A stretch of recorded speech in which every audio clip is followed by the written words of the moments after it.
Magandang araw mga kabola, ating pag-usapan ngayon ang laban ng Gilas kontra Chinese Taipei kung saan ay gumawa ng kasaysayan ang Chinese Taipei sa pagtalo sa ating Gilas Pilipinas dahil alam natin na noong 2013 pa ang huling tinalo ang ating Gilas Pilipinas at hindi na nasundan. Pero bago ang lahat ay pahingi muna ng like, subscribe at pakipindot na rin ang notification bell para ma-update ka sa aking mga videos. Maraming salamat po, nagsisi si Coach Tim Cohn dahil hindi inasahan ng Gilas na matatalo tayo ng Chinese Taipei. Malaki ang inimprove ng Chinese Taipei sa kanilang laro. Sinabi ni Coach Tim Cohn na karapat-dapat talaga ang panalo sa mga Taiwanese dahil unang-una ay home court advantage at alam nila ang kanilang lugar at kabisado na nila at masasabi talaga natin na pinaghandaan talaga nila ang ating Gilas kaya bumuo sila ng malakas na lineup. Kumuha sila ng mga manlalaro nila sa CBA at Japan B-League at swerte pa na naging local player na nila ang dati nilang naturalized player na si Muhammad Al-Bashir Gadiaga.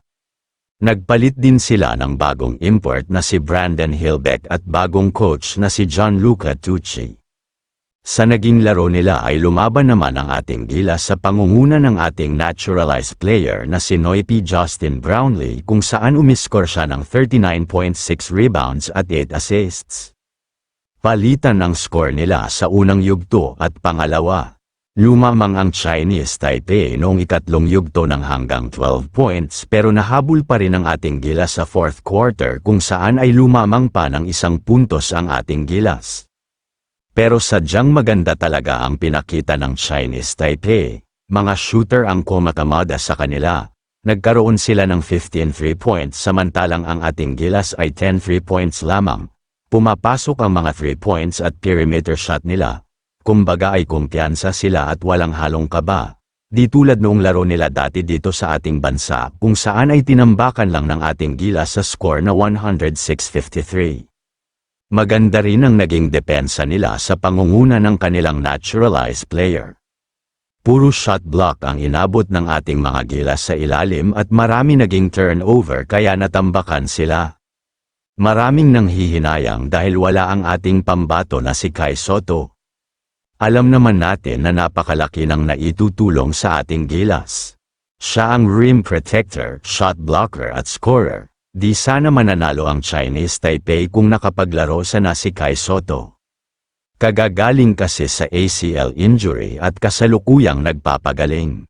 Ang ating naturalized player na si Justin Brownlee ang tanging sinandala ng ating Gilas particular sa fourth quarter. Parang yung nangyari sa kanila dati sa Asian Games sa laban nila sa China na sunod-sunod na 3 points ang pinakawala ni Justin Brownlee. Ginawa naman talaga lahat ng ating Gilas para manalo pero malakas at maganda talaga ang pinakita ng Chinese Taipei ngayon. Sina Dwight Ramos at AJ Edo ang maganda ang pinakita sa Gilas. Kung maganda sana naging rotation ng ating mga player ay baka na iba ang nangyari sa laro. 3 player ang hindi na ipasok, sina Japeth, KQ at Malonzo ay hindi nagamit ni Coach Tim Cohn. Ang ganda talaga ng performance ng Chinese Taipei, hindi talaga kinaya ng ating Gilas ang mga Taiwanese.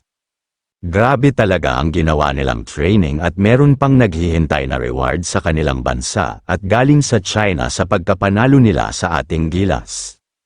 Gumawa talaga sila ng kasaysayan, sabi nga ni Justin Brownlee na nakabawi na ang Chinese Taipei sa ating Gilas.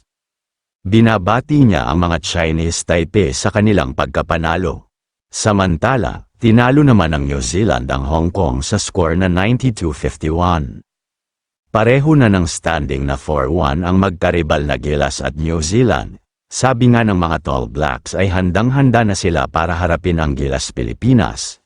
Ano man ang mangyari ay desidido silang babawi at kuhanin ang panalo sa kanilang baluarte para sila ay manguna sa kanilang grupo. Nagpalit din ng mga player ang mga Tall Blacks gaya ng Chinese Taipei. Di gaya ng ating Gilas na nabawasan ng matangkad na si Kai Sotto at kulang pa tayo sa preparation. Sabi nga ni Coach Tim Cohn na sa susunod ay paghahandaan na niya talaga ang susunod nilang laro sa FIBA Asia Cup. Sana maganda ang maging laro ng ating Gilas laban sa New Zealand. Kahit sabihin na no berang ay para makakuha sila ng magandang spot sa FIBA Asia Cup.